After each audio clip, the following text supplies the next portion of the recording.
Hi, welcome. This is Dr. John DeMartini. This is one of the most amazing and inspiring shows that you can listen into. If you want to be on the edge of your seats, if you want to open up your heart, if you want to expand your mind, and you want to meet incredible people, stay tuned because you're just about to experience a transformative radio show that will change your life. And you're listening to the Dr. Pat Show that's coming up right next. The following audio is via a Skype call. Welcome to the Dr. Pat Show. Talk radio to thrive by. Powerful, inspiring, and coming to you live, bringing you stories of people like you and me busting through and living life full out. Get ready to dare to wonder what your life would be like if you knew you could not fail. Well, I am super excited for today. I'm very excited for today for a lot of reasons. Welcome to the Dr. Pat Show. I'm Dr. Pat, and I'm here with my main man, Mr. Benny, but I got a couple of other main men here with me today, too, Benny. Yeah, you do. You got a full boat here. I got it. I got them. Manly men. I got a full boat of it. Yep, that's what we're doing. Because you know what? It takes a village, really, to save the world. Yeah. Mm-hmm. And so today I get to talk to Julian Hyman and Steve Hyman, and we're going to be talking about fabulous book, You Can Save Our World. What I love about this is I get, Benny, across my desks, you can only imagine how many books, right? Hundreds. And you get them in the studio as well. Hundreds. And one of the things that I love is when I get a book that talks about inviting all of us, humanity, to come into the game and look at what's possible for each and every one of us to do. And then I read a book that's about how we can do these things and give people the choices that they have to make those changes. That's what really excites me. The other thing that is so cool about this is all y'all out there, get out and vote. Vote. V-O-T-E. That's right. Today is the day. Make it work. Make it. Vote. Do your work. If you haven't voted, you got time. Not as much time as my friends on the East Coast because the day is kind of going by. But get out and vote. A few years ago, do you remember the campaign we did, which was I Pledge to Vote? That was a campaign that had very little to do with asking you how you were going to vote. It had more to do with your commitment to participate. So does this show. This is about how you, how I, how Benny, can all of us, how we can save our world.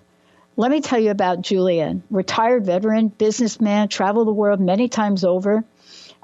He is seasoned in his experience, but wise in his soul. Looking at the future, looking at the human race. And he believes, as so many other scientists and futurists do, that our planet is on the brink of destruction. Now, you all have heard me talk about this from my area of expertise, from a behavioral and cognitive perspective. I believe that we, too, are on the edge. We're on the edge. We're on the edge of something.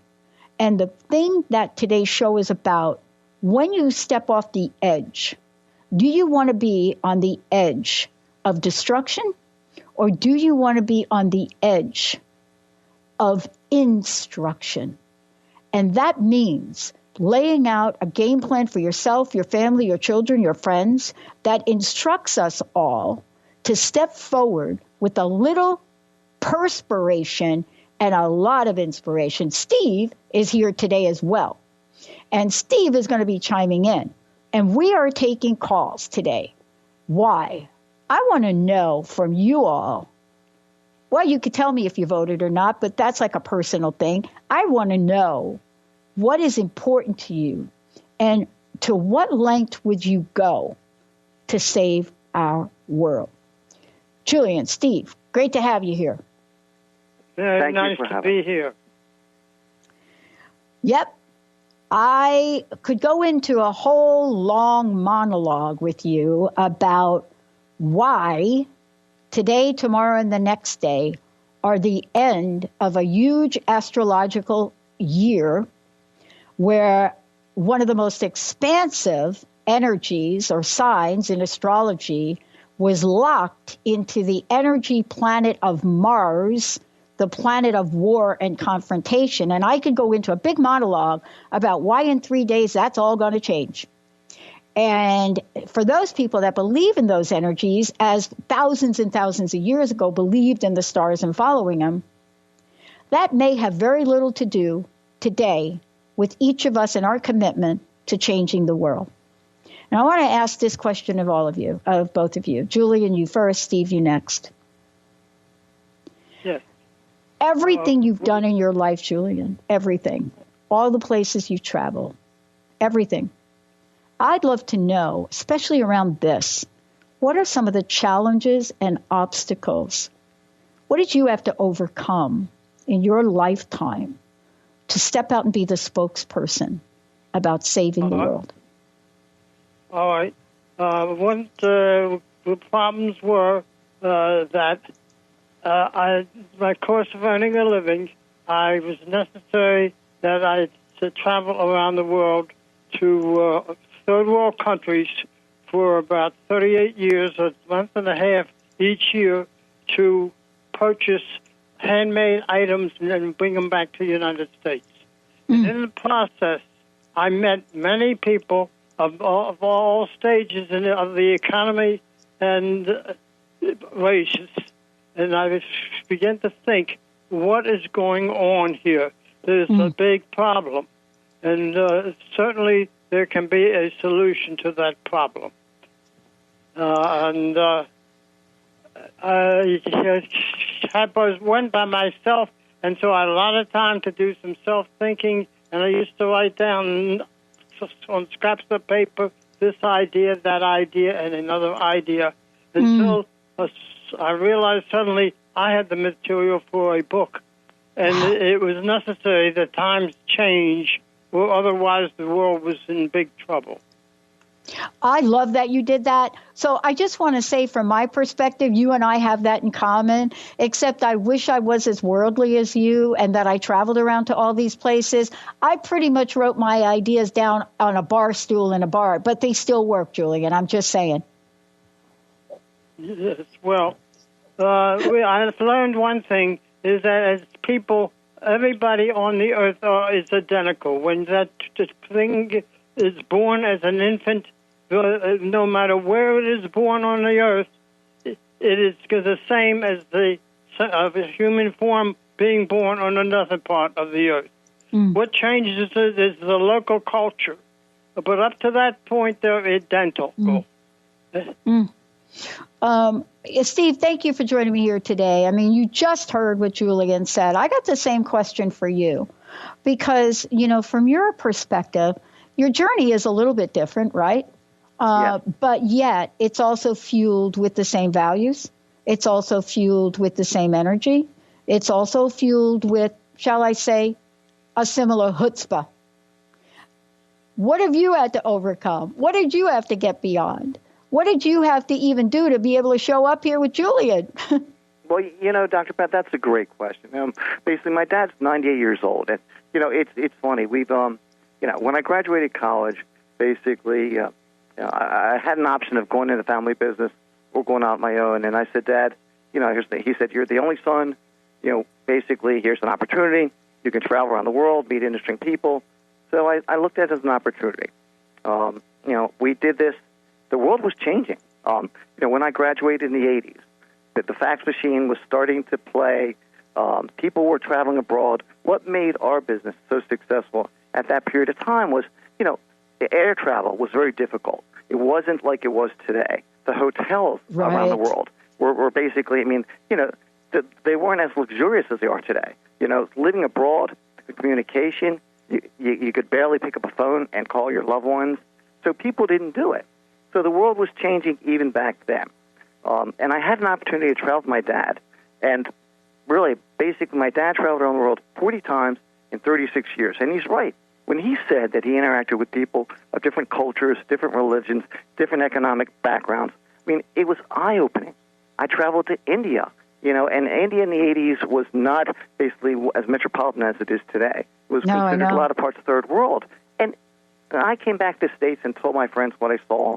You know, there were cows running through the dirt streets. I thought I was in the Wild Wild West. I mean, it was just eye-opening and enlightening. And a lot of places around the world are still like that today.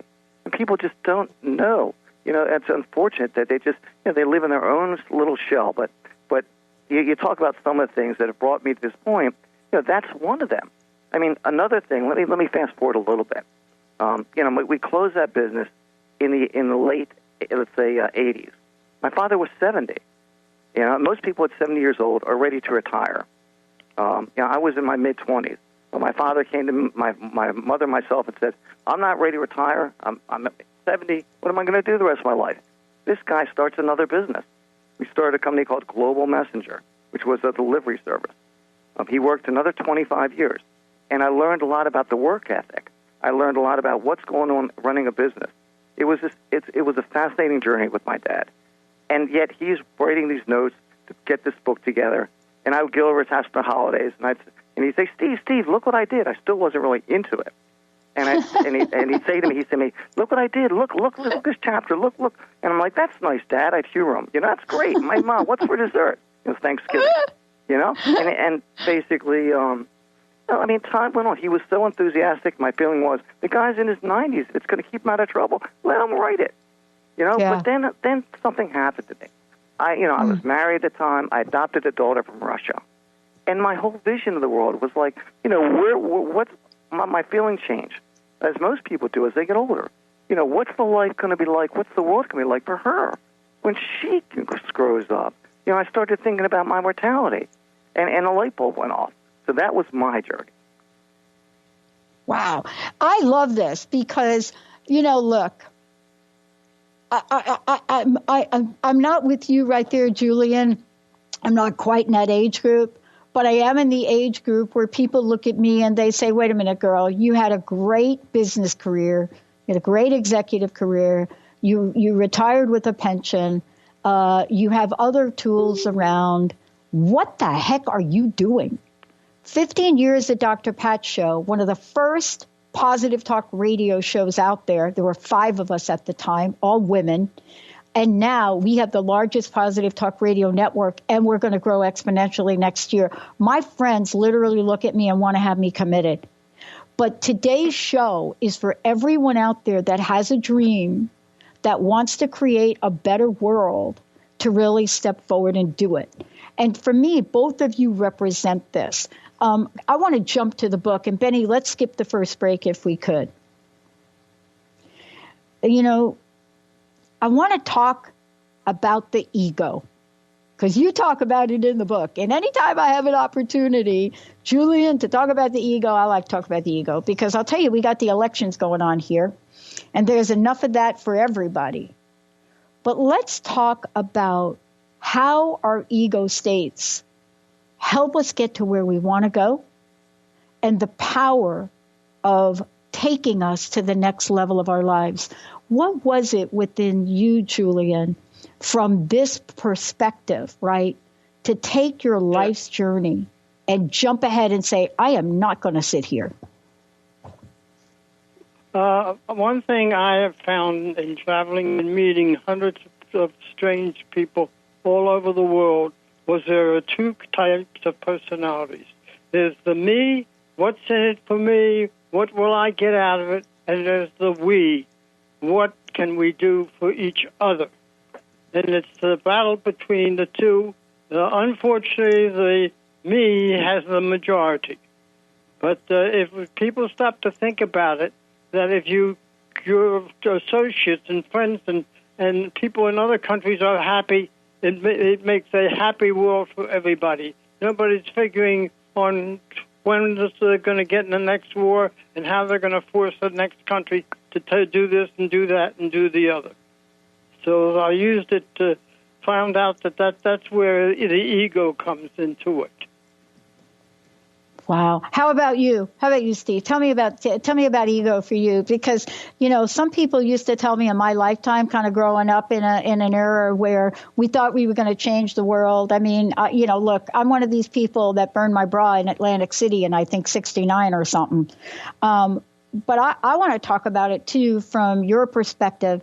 And I think the ego has gotten a bad rap, certainly from reading your book. Do you believe, Steve, that we need a little bit of ego to boost us to get to the level that you guys are talking about in the book? You can save our world? Well, Dr. Pat, that's a good question. And, I mean, there's no doubt that we do. But, we go through, humans as a whole, as a species, go through a lot of changes.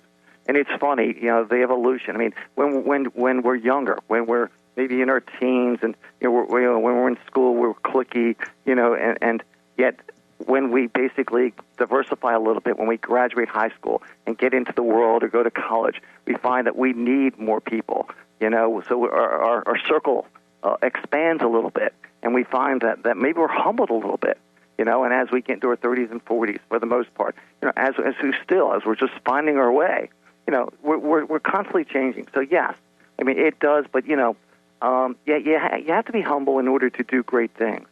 But you definitely need an ego also to get people behind you. Yeah. Here, let's just go on to a couple things. What do we need to do, Julian? What do we need to say today to present the point that the world really does need saving, and we are really the only show in town? It's, in my belief, it's a matter of communicating. That being able to talk to each other, how easy it is today to talk from one country to the opposite side of the world inexpensively and quickly, and to get ideas between the two that we would never have dreamed that we all had the same problems and that we all need help and that we're all not as good or as bad as we think we are. And when we get to know each other better, we have a much better feeling toward each other with ego.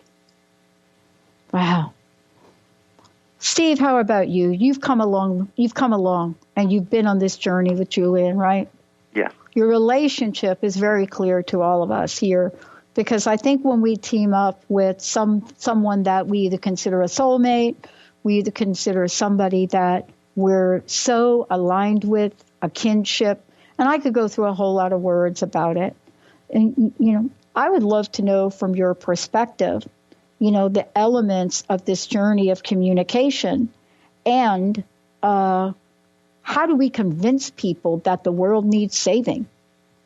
Yeah, that's a very good question because, obviously a lot of people, either it's biblical or politically inclined to think differently. It's one thing the ego is like, it's either my way or the highway. But yet for my dad and what I've really learned from him and from his travels, and he said it earlier, it's basically, people are people when you get down to it. And when he crossed over the oceans and basically traveled to, I guess, maybe over 30 different countries, what he found, he'd sit down and break bread with these people. And, everyone had families. And they really wanted the best. When it comes down to it, everyone wants the best for the most part, for their immediate family and their friends and relatives. So, it all comes down to what I tell a lot of people is basically this is not going to be easy. I mean, the world has changed so much. Since 1927, the population stood at 2 billion people.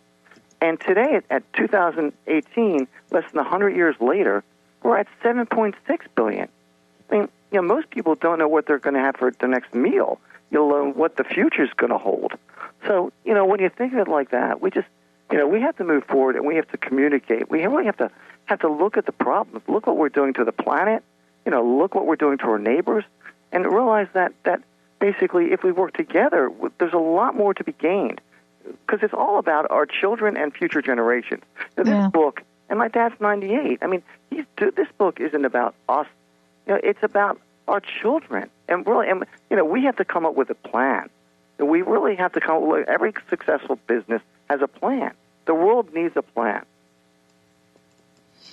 All right. And I do offer a plan. That's what I'm saying. I want to know the plan. Let's get to the plan. Take it away, Julian. Right. What's the plan? The plan is that the world should be made one country. Now, when I say that, people say ridiculous, never happened, impossible. But we did it with the United States. When we formed the United States, it was a group of colonies. And the question was, should they form one country or should they be like the Balkans and have another different countries right next to each other and competing with each other? And we fortunately took the right decision and made one country. My plan is that we eliminate war altogether in the world, that no country is allowed to have a military army. They can have a military police organization, but armies should be completely eliminated. And that money used for other things in society that we do that is important, but we do not have the money to spend because the Army requires it. Yeah. Now, it's funny, Dr. Pat. This is an idea, basically, that a lot of historians, a lot of scientists, a lot of visionaries, this is something even Albert Einstein, after the Second World War. Albert Einstein, as we all know, took apart the creation of the atomic bomb. And what he saw, basically, after it exploded, was he saw the devastation that it did. And he knew. He approached the United Nations with the idea that we need one world. The only way that civilization is going to succeed is if all the major countries work together. But unfortunately, the United Nations agreed and thought it was a great idea, but no one came up with any ideas to make it possible. Yeah. So I want to talk about our pop culture for a minute, because here's what's happening. There are many people that say what we're now seeing rise up in our pop culture, and let me be clear about what I mean by pop culture. I mean, I certainly could be talking about Ariana Grande or Lady Gaga, but that's not what I'm talking about. I'm talking about the way our pop culture is portrayed in mass media, and I'm not talking about the news. Let's talk about Hollywood for a minute. About 10 years ago, if not longer, there started to be a wave, and the wave had to do with creative energies that were being fed into our directors and our producers and people creating big screen movies. And one of the themes that cuts across all of those, there are two themes. One is the earth is going to end. You guys would agree, right? Either the earth is going to end or the earth ended and now I'm on a planet like I'm Avatar and I'm over there and I'm trying to mine that planet. So there's a theme that developed. The earth is going to end and we have a solution. The other theme that emerged and continues to emerge even to this day with the latest blockbusters is that we all unite together under the devastation of our very existence ending. I got to ask you both. Think about this. We'll talk about it when we come back. Do we really have to wait, not just for the brink of disaster, but for disaster for us to come together? Let's take a short break, and we're going to weigh in on some of the statistics that Julian highlights in the book. Also, we're going to talk about the Institute and what does it mean to pay attention to the signs of a changing environment. Why is it tornadoes are happening in places they never happened before? The storm systems that are hitting worldwide are more dangerous than they've ever been before. And what about the level of unpredictability that now rests in humanity's everyday lives? Everything from, am I going to be safe if I go to work, go to synagogue, go to school? What do we need to do? Julian, Steve, have the answer. When we're going to come back, we'll tell you how you can get a copy of the book and much more. We'll be right back. Is traditional medicine not working for you? Do you still feel as if your health isn't 100%? Here at the Holistic Medical Center, Dr. Nushin Darvish and the qualified staff look through the dimensions of wellness and start a healing plan prioritized to your needs. Our physicians assess the whole you until complete health is achieved. Get the help you need by visiting drdarvish.com or call 425-451-0404. Have you lost a loved one and would desperately love a sign to prove that they are okay? Here's a tip for you. Be curious. Keep an open mind about everything. The proof will come from the most unlikely places. The messages promise to challenge your current beliefs and what you've been taught. Accept and appreciate all, no matter where they come from. I'm Angie Corbett Kuiper. I would love for you to share your signs from beyond on my closed Facebook page, Beyond Grief. Are you ready to create a life you'll really love? Then you'll want to tune in to the hit show Life Design Radio, From Adversity to Awesome with Susan DiLorenzo, live each month on TransformationTalkRadio.com. No matter where you are in your adversity story, Life Design Radio has got you covered. Get ready to feel inspired, enlightened, and motivated. For more information about working with Susan, visit SusanDiLorenzo.com. Tune in to Lucid Planet Radio with Dr. Kelly Neff. This hit show will illuminate your senses and empower you beyond your daily stressors and hardships. Renowned psychologist and author Dr. Kelly will captivate you with far-reaching topics and amazing guests as you wake to the greatest version of yourself. Learn to tap into your intuitions, think critically about our world, heal emotional and psychological wounds, and follow your passions to live your dreams. The Lucid Planet. Welcome home. Visit lucidplanetradio.com for more information. Have you heard the story of the snake and the rope? One evening, a young woman was walking down a country road. It was growing dark. Suddenly, she froze. Up ahead was a coiled snake. She was terrified. She reached into her bag for a flashlight and directed the beam of light towards the snake. Now she was flooded with relief. It was just a piece of old rope. That snake stands for all our imaginary fears and insecurities that sap our confidence. The beam of light is conscious confidence. Ask yourself, how many snakes did I see today? How many actions or words did I stifle through fear? Hi, I'm Sarah Main, creator of Conscious Confidence. Join me and my co-host, Dr. Pat, for Conscious Confidence Radio on TransformationTalkRadio.com. Learn more about how you can live a life filled with conscious confidence. Go to my website, ConsciousConfidence.com. I'm going to break out with my song from The Voice last night. Are you ready, Benny? Yeah, go for Operator. Remember that Jim Croce song? Oh, yeah. The guy that sang it, he's like, and we're going to talk about this because it is related to this. The guy says, yeah, I started playing it 6 years ago, and I had to find out from somebody, like, dude, what's an operator? Oh, wow. Yeah, we were just talking about that because here we are with Julian Hyman. You Can Save Our World, Steve Hyman as well. And the question that I asked for both of you before the show, and we'll get to it, is, do we even know the world needs saving? And we'll get to that. But before we do, how can we get a copy of the book? How can we find out more about what's going on, what your initiative is? So would you both share that information with our listeners? Be happy to, Dr. Pat. Basically, there's two things going on right now. The book can be purchased online by going to www.U.Can-Save-Our-World. The letter U, not the word U. Spelled out. The letter U. Yeah, great. Go ahead. And also, we're doing something in honor, obviously, Julian's 98. And in order to bring attention to these issues with the world, we're trying to get 1 million likes on his Facebook page. So basically, we're up and running. We kicked it off on his 98th birthday, which was August the 1st. So that would also, if your audience could join along and help us reach that goal, it'd be amazing. Steve, can you repeat the website thing? Yes, please. Yes, it's www.Can-Save-Our-World.com. Wow.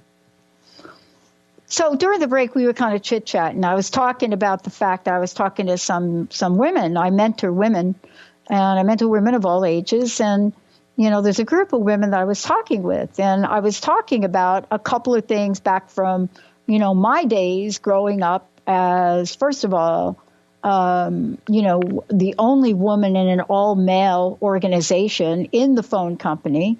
And I was talking about what that was like to be part of marching the streets.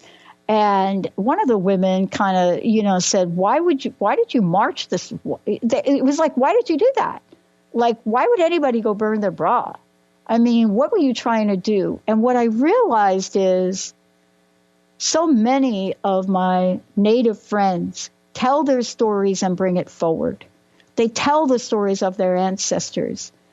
We're not doing a really good job of telling the story of the people and the issues that existed decades ago and really are up again today. But your book does. So I want to take a moment and hear from each of you. There's so much in your book that you talk about why change is needed, statistics, obstacles. Can we please go over a few? Can you please give us some insight into the world today and what the world could be? Julian, you want to kick that off? Yes. The book lists approximately 27 major problems that the world is facing today, plus others unlisted. But it specifies 27, explains them, and explains the solution to them. I mean, we have population, we have standards of living, we have, let's see, it goes on and on and on. And there's no change in it. Now, the way we are is we try to maintain a communication between the young people of the world, which they already are doing with the cyber operations. And these and the telephones, the smartphones that they communicate with each other are an ideal communication to get to know people in other countries. And we suggest that the clubs be formed that communicate with each country, and they learn what each other's problems are. And the first thing you'll hear is, I didn't know they did this, and I didn't know they did that. And to get a mutual feeling that we are responsible with and for each other. Yeah, I love that idea. I mean, so often we hear about the power of street teams and how to bring local communities together. And so what you are talking about is my friend who does a radio show called Grassroots Advocate. We're talking about engaging people, educating people, informing people. Steve, what about you? Well, the book basically talks about, like as Julian said, I mean, many issues that we're facing in the world right now. And people look at the solutions and they're like, well, I mean, and again, Dr. Pat, the ego, it's like, well, the language. Well, English should be the primary language, or basically Mandarin. I mean, so it's what even the book proposes is that there basically be two languages. Everyone be bilingual. Everyone speak their native tongue. That's basically the primary language from the area that they live. Because Julian proposes in the book that no one should ever give up their heritage. That's special. That there's something to be said for that. Just like the book isn't about religion. It's not. Everyone should be able to practice the religion that they want to. So it's a very interesting autonomy of ideas and solutions. Well, some people have come to me and says, why don't you use the United Nations to take to that together? Well, unfortunately, the United Nations will never adopt the jointness that we are requiring, because each country wants what's in it for us, what's in it for us, what's in it for us. And it's not what's in it for each country, but what is in it for mankind. Right, and in order for this to happen, it's going to happen at a grassroots level. It's basically, there are a lot of, look, we all in our own lives, we all have our own interests, we all have our own basic charities that we give to, and that's great. We might not have the resources that Bill and Melinda Gates have, and and they're doing wonderful things for polio, but we all, do things that are near and dear to our heart. But in this particular project, it's, everyone needs to understand that basically, we're not asking for a lot. We're just asking people to slow down and understand the problems that are facing their children, and because that's the true value. That is really what we all need to focus on. It's what can we all do today that's going to be to benefit our children and future generations. And the result is, I mean, in 200 years, none of us are going to be here anymore. So we need to think about, I mean, basically what we can do to get our children, future generations, over the hump. And everyone says, leave it to the next generation. Oh, it's their problem. Well, it's not. It's our problem to help them fix it. And we can. The solutions are right there. We just have to basically say, you know what? Let's just talk and understand that there are problems. It's like an alcoholic. You can't fix something until you realize that there's a problem. Right. Well, I think part of this is you're right. And what I'm finding is that there are some countries, and I had the opportunity to meet with the Minister of Agriculture from Thailand.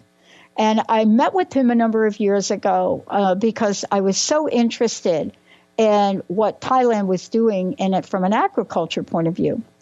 And I remember meeting this gentleman, and we were talking, and he handed me a jar. And so in Thailand, right, when they cook Thai food, they blend so many different spices, right, in what we see as a simple sauce, but not so simple. And he handed me this jar, and he said, Thailand is moving towards a future of not just enabling organic farming, but cultivating an entire industry of organic farming from beginning to end. And he handed me this jar, and in the jar was one of the many Thai sauces you can get that they're producing. He went on to tell me that the jar included, I think it was something like 56 or 57 different other ingredients. And he went on to say every single one of them is certified organic. And he said, we have to build an entire country and culture on understanding the importance of this. And so isn't it fascinating that that's one country, they have an initiative, they found the importance in it, and it's a significant importance that sets them apart. Are we the leaders here in the United States to take this initiative and set ourselves apart in starting from a place of leadership? And how do we get the leaders around the world to join us? I'd like to, who wants to answer that? Julian, Steve? Well, actually, Dr. Pat, I'll start actually on this one. I certainly, we do. We have the capability to do it. There are a lot of great people out there. There are a lot of people that can do this, and but they need to step forward. By rights, the United States is thought of around the world as, as this a marvelous country, and we are. Not to say, though, that we might not be stepping back a little bit. I mean, a lot of countries around the world have wonderful concepts, wonderful ideas, and what Julian's book also proposes is that we take these ideas from all these other countries and we blend them together. Because, like, you look at what Israel is doing, basically, with their military, and, after high school, everyone has to give at least 2 years of service. And the discipline that it instills in the children, it's marvelous. You look at what China's doing with solar energy. They're the leaders in 25% of the electricity is generated from solar power. I mean, there are many countries out there, but marvelous ideas. And we should be able to, to take these ideas and implement them ourselves in the United States and other countries around the world. We should work together. There's another thing we haven't talked about is the growth of technology. In my 100 years of life, I've seen a tremendous improvement of technology on practically almost everything you touch and live with. And the new technology that I can now predict is robots. We're making cars automatic robots. Now we're going to make humans automatic robots. Whether we like it, the idea or not, it's definitely in the cards it's going to happen.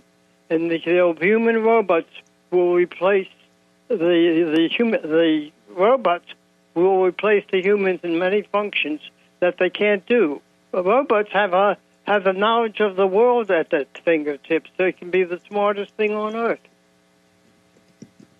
I love that we're talking about this because, look, half the side of my family is from the South. The other half is from Italy and Brazil. And my dad remarried, and so I got an introduction into the Deep South. And one of the things that I got an introduction into at a very young age was, what does it mean to work in a factory? So can you imagine me? I'm in Philip Morris. I'm in the factory. I'm doing some kind of summer thing. I don't think I was supposed to be there at the age that I was at. But there I was, picking cigarettes off a conveyor belt, one at a time. Fast forward to where we are today. And you're right. Robots will replace human beings. But human innovation and creativity can never replace the genius, the creative genius that we have as humans. I just want to know from each of you, as you state so brilliantly in your book, how do we go ahead and change the concept? How do we change the concept for the world?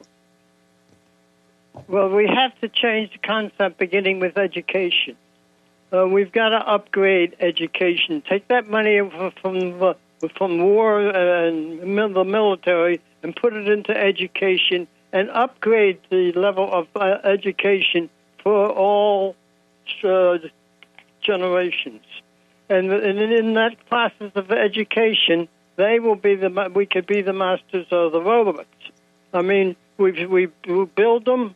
We rent them, they sell them, we advertise them, we repair them. It's going to open up whole new industries. Mm. Steve, how about you? I think we all can agree, basically, that, education is paramount. Life is a journey, and on our voyage, basically, we grow through experience. So I think what we need to do is basically is the children, obviously, we all know the children of the future, but we need to make sure that they're on the right path. We need to expose them to as much as possible. And Dr. Matt, you said it yourself. You were exposed at an early age, your work ethic, you're probably someplace that you shouldn't have been, but, that experience alone was probably tremendous, in your development. And every child, whether they live in the city, whether they live in the country, whether they live around the world and in other countries, we all have these preconceived ideas about what life is about, and it's a fallacy. It's a major fallacy. Until we can basically interact or experience life, we really have no idea. We're all a product of our environment, good, bad, or indifferent, until we break out of that shell. So I think basically, in order to really for this to work, we have to be open-minded, and we have to want it. I'm talking to people about the book, and a lot of people are like, "Oh, that'll never happen." Like, well, why won't it happen? Oh, it just won't. I'm like, well, what do you mean? What kind of answer is that? It just won't. Because if it doesn't happen, then we're doomed. Yeah, I agree. What do you say to people that say, we're hearing this right now. This is one of my little pet peeves, right? Are we willing? And some people think that this is a trade-off. I've lived in a time where it doesn't have to be. I'm not willing to make these kind of changes if it's going to hit my stock prices. And, I look at that and I thought for a minute, wow, we actually believe we control our stock prices. We actually think that our stock prices are based on trading off the environment or trading off human dignity and respect. And I think that has got to be a tipping point for a new paradigm in conversations, that we really can have it all. We just need to open up the door for that. What do you each think? Well, you're absolutely right, and it's whether it's the ego or basically or let the other person do it, but I'm not going to sacrifice. It's in today's world. In order to do things, the good for mankind, people are going to have to sacrifice. It's getting to that point. Even with the environment, it's whether it's lobbyists in Washington or the basically the major gas companies are saying, we're not going to let this happen because of money and greed in the short term. So, look, like you said, today's election day. I'm basically a proponent. I tell my friends, I said, you have no reason to complain about whether you like the government or we don't like the government unless you take part in the process. So it all starts there. It's getting out, basically, and getting involved in the process, and we can make a change. But sacrifice is definitely going to be a part of it. Yeah. What I love about this is somewhere along the way, I remember one of the years not voting. I remember that. And I was really young. I think it was my second eligible vote thing. And I remember not doing it. Then I remembered, oh my gosh, what happened? And I thought about for myself, why didn't I vote? Why didn't I engage? Why didn't I participate? And I think what we're talking about here is when fear and anger motivates us to not engage, we somehow have built an illusion that it's going to hurt the others. But in the end, aren't we really looking at engaging for ourselves and our generations? Absolutely. It's very interesting that you bring that point up, because the book has a chapter on how can you force people to vote, because there's the background of everything that happens. If you're not involved in it, you don't care. But if you have to be involved in it, then you want to know what you're doing with it. And as I said, there's a whole chapter on that very point. What's going on so far? Some countries in the world do penalize the people for not voting. There's not many of them, but they exist. Yeah, I don't know if you guys know about Oregon, which is like right next to Washington State, where the show's out of. But they're like, okay, we don't worry about hackers. We went paper.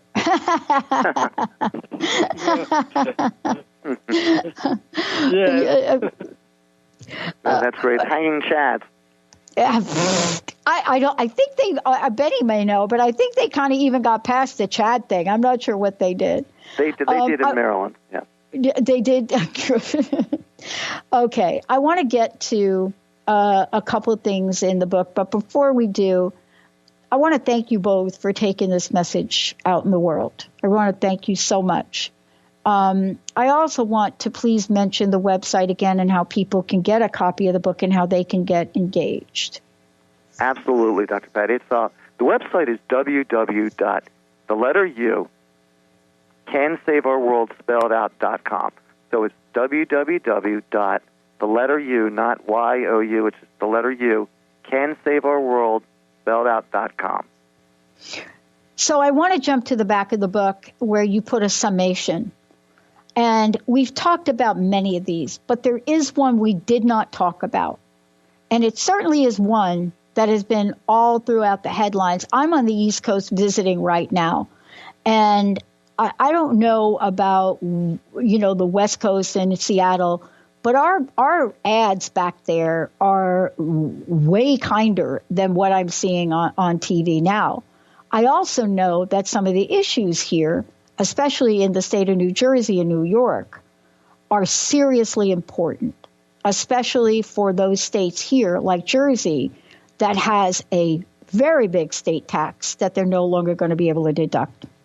But the question is this one. It's on number 6 in the summation, prejudice. Racial and religious bigotry is widespread over the globe. If I'd have picked up your book 2 years ago or 2.5 years ago and I'd have read that, I would have been probably wanting to argue with you, but I don't today. Can you each talk about your perspective on this, what you're seeing, and what needs to change? Well, Dr. Pat, let me start too. And it's a major problem. It's when people basically cannot separate, themselves from, just because the differences, whether it's religion or whether someone dresses or the color of their skin. I mean, you talk about what's going on in the schools with the mass shootings, and some people will say basically, they need police, they need more armed guards. Well, They really don't. They really basically need more, the guidance counselors to bring people together. To say, look, just because somebody dresses differently or eats differently, you shouldn't condemn them. You should not, you should reach out and basically extend an olive branch and say, hey, wow, you eat too. You're studious. You're just because you don't like sports or just because basically you're not intellectual doesn't mean you're a bad person. I think we need to get past this, and I think at one point you're right. At one point I thought, well, we're in 2018 and we're way past that. But as the world's starting to get smaller, you would think we would be. But as it turns out, things are everyone has the mentality that they want instantaneous gratification, and they're forgetting. It seems like we're almost worse off. It seems like they're basically getting themselves more wound up in their social circles and their cliques than they really need to be, because the internet allows it. They don't have to step out. So that's my opinion. That's my perspective. Julian, what do you think? My point of thinking is this: that what prejudices exist is mostly based on poor information. We are not familiar with each other. When I went out in the world and I ran into prejudice, and when they got to know me, they said, "Why aren't all your people like you? You're a nice guy." And that's the whole thing. People really get to know people as people who have families, and the people who are working hard to give the families a good life and all. We all are the same. We're all alike, and there's no reason when you get to know each other to have any kind of prejudice at all. We all of us are good, and all of us are bad. There's nobody without good and bad. Oh, I love that message. Wow. Thank you so much, Julian. Thank you. Steve, what do you think? And please give the website. This hour went so quickly. Thank you both. Absolutely, Dr. Pat. And thank you for allowing us to be on. Right. I think basically, look, the book itself, it's full of talking points. I mean, it's no way to be the end-all, be-all. It's basically, it's for people to read and to talk about and to debate and say, you know what, there's validity in a lot of these ideas. There's some basically are so off-base, but that's fine. We just need to start the conversation. We just need somebody out there, but with maybe more means, obviously, than Julian and myself, to say, you know what, this can be done. This can be done, and I'm going to be the one to step up to do it. And that's basically where we are.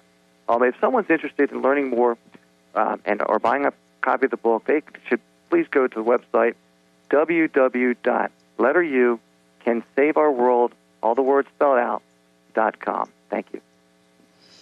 Julian, one last question. What's a personal message? What would you like to leave us with today? Beg pardon, I didn't get. Could you repeat it? Sure. I just want to know your personal message. What would you like to leave everybody with today? Well, the personal message is that have open minds. Do not form your opinions until you have full knowledge. I love it. For you out there, those of you, Julian Hyman, Steve, You Can Save Our World is the book. And as we have been saying for 15 years on the show, not only do we know we can save our world, but we can talk to a whole lot of people and get them engaged in creating a better world. Let's take a short break, everyone. We'll be right back.